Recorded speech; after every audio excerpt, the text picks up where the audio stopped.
আসসালামু আলাইকুম। এই বৃষ্টির দিনে আমি অনেক রকমের ভর্তা দিয়ে খুদে ভাত তৈরি করেছি, তো আপনাদের সাথে শেয়ার করছি। আশা করছি আপনাদেরও ভালো লাগবে। আর অনেক রকমের ভর্তা খুব তাড়াতাড়ি বেটে ফেলার একটা টিপস আপনাদের সাথে আজকে শেয়ার করব। আর অবশ্যই খুদে ভাতটা কিভাবে ঝরঝরা করে রান্না করবেন একদম সহজভাবে দেখাবো, মানে ঠান্ডা পানি দিয়ে রান্না করলেও এই ভাতটা একদম ঝরঝরে হবে। আশা করছি দেখে আপনাদের ভালো লাগবে। আর বেশ কিছু ভর্তা দিয়ে ভাতটা খেতে যে কতটা ভালো লাগে সেটা আসলে সব রকমের বাঙালিরা আমরা এটা জানি। তো যদি আমার এই পর্বটা আপনাদের কাছে ভালো লাগে তাহলে রিকোয়েস্ট থাকলো আমার চ্যানেলটি সাবস্ক্রাইব করার। তো এর জন্য নিয়ে নিচ্ছি একদম গ্রামীণ খুদ, বা ঢাকার যে খুদটা কিনতে পাওয়া যায় সেটা কিন্তু নিয়ে নিই, কারণ সেই খুদটা আমি দেখেছি চাল কেটে তারপর বানানো হয়। দেখতেই পাচ্ছেন গ্রামের যে খুদগুলো, এটা খুব ভালো করে ওয়াশ করে তারপর আমি পানি ঝরিয়ে রেখে দিলাম।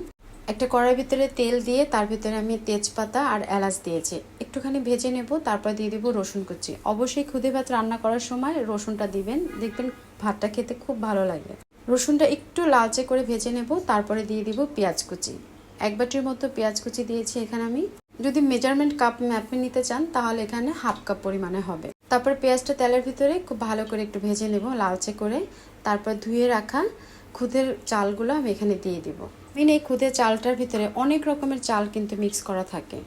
একটু নেড়ে চেড়ে দিব, মানে 5-6 মিনিটের মতন তেলের ভিতরে আমি চালটা একটু ভাজবো। দিয়ে দিচ্ছি পরিমাণ মতো লবণ। যখন চালটা ভাজা হয়ে যাবে এখানে আমি ঠান্ডা পানি ইউজ করব, তবে আপনারা চাইলে কিন্তু ফুটন্ত গরম পানিটাও দিতে পারেন।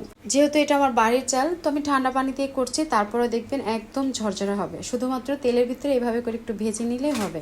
এখানে আমি হাফ কেজি চাইতে 1 কাপ পরিমাণে চাল আমার বেশি ছিল। মোটামুটি এই গ্লাসটা দিয়ে আমি 4 কাপ পরিমাণে পানি এখানে দিয়েছি, একদম ঠান্ডা পানি দিয়েছি। তারপরে দিয়ে দেবো কাঁচামরিচ আর লবণটা এ পর্যায়ে একটু চেক করে দেখব, মানে সাধারণত যেরকম খাই তার চাইতে একটু চড়া করে তারপর লবণটা দিতে হবে, যাতে করে ভাতটা হয়ে গেলেও আর পানিটা শুকিয়ে গেলেও যেন লবণটা ঠিক থাকে। সব কিছু খুব ভালো করে নেড়ে চেড়ে মিশিয়ে দিয়ে তারপর ঢাকনা দিয়ে ঢেকে রেখে দিব। আর এই পর্যায়ে চুলার আঁচটা কিন্তু একদম হাইতে আছে। যখন এটা বলক চলে আসছে তখন মিডিয়াম টু লোতে রেখে নেড়ে চেড়ে আবারও ঢাকনা দিয়ে ঢেকে রেখে দেব। অল্প কিছুক্ষণ সময় ধরে যখন রাখবো তখন দেখবে যে পানি এবং চাল সমান সমান হয়ে যাবে। সে পর্যায়ে চালটাকে একদম মাঝ বরাবর এনে, যে হয়তো আপনারা দেখেই বুঝতে পারতেছেন, এভাবে করে চালটা আমি আবার ঢাকনা দিয়ে লো হিটে রেখে দেব। লো হিটে আমি 20 মিনিটের মতো রাখার পরে আমার এটা এরকম হয়ে গেছে, মানে পানিটা জাস্ট শুকিয়ে গেছে। এখন চুলাটা অফ করে দিব। আর দেখতে পাচ্ছেন আমার ভাতটা একদম ঝরঝরা হয়েছে, কোনো রকম গরম পানি কিন্তু আমি ইউজ করিনি। বাস এভাবে করে নামিয়ে নিলে তৈরি হয়ে গেল আমার খুদে ভাত। কোনো রকম ঝামেলা কিন্তু হয়নি এখানে। খুদে ভাত রান্না করতে গেলে অবশ্যই তো ভর্তার আয়োজন করতে হবে। আর এই ভাতটা রান্না করার আগেই আমি ভর্তার একদম সব রকম প্রিপারেশন করে তারপর ভাতটা বসিয়েছিলাম, যাতে করে গরম গরম ভাতের সাথে ভর্তা দিয়ে খাওয়া যায়। এখানে নিয়ে নিচ্ছি আমি চিংড়ি শুটকি। এই রেসিপিটা আমি আপনাদের সাথে শেয়ার করেছি।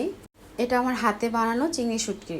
এটা গুঁড়া করে তারপরে পেঁয়াজ, মরিচ আর লবণ দিয়ে মেখে নিলে কিন্তু শুটকির ভর্তাটা হয়ে যাবে। আর যে টিপসটা আপনাদের সাথে শেয়ার করব, যে বলেছিলাম যখন ভর্তা করবেন অনেকগুলো আইটেম, তো সব আইটেমগুলো একবারে করে নেবেন। 1 কড়াইয়ের মতন আমি শুকনো মরিচ টেলে নিয়েছি আর বেশ কিছু পেঁয়াজ আগে থেকেই কেটে তারপর নিয়েছি। এতে করে যখন আপনি একবারে ভর্তাগুলো নিয়ে বসবেন তখন ভর্তাটা বাটার পরে আপনার পেঁয়াজ কাটতে হবে না, মরিচ কাটতে হবে না, কিংবা মরিচ টালতে হবে না। একবারে সব কিছু করে নিলে আপনি খুব দ্রুত আপনি ভর্তাগুলো বেটে উঠতে পারবেন। আর আজকে আমি এখানে 10 আইটেমের ভর্তা করেছি। বটবটি, পটল, মিষ্টি কুমড়া, বেগুন, তারপর বাদাম আর ডাল আলু তো একদম কমন একটা ভর্তা। এর জন্য আপনাদেরকে আমি এটা শেয়ার করলাম না, এটা আমি অফ ক্যামেরা আর কি করে নিয়েছি। তো খুবই মজা হয়েছে, খুব মজা করে আজকে ভাতটা খেয়েছি অনেক দিন পর, মানে পরানটা একদম ঠান্ডা হয়েছে।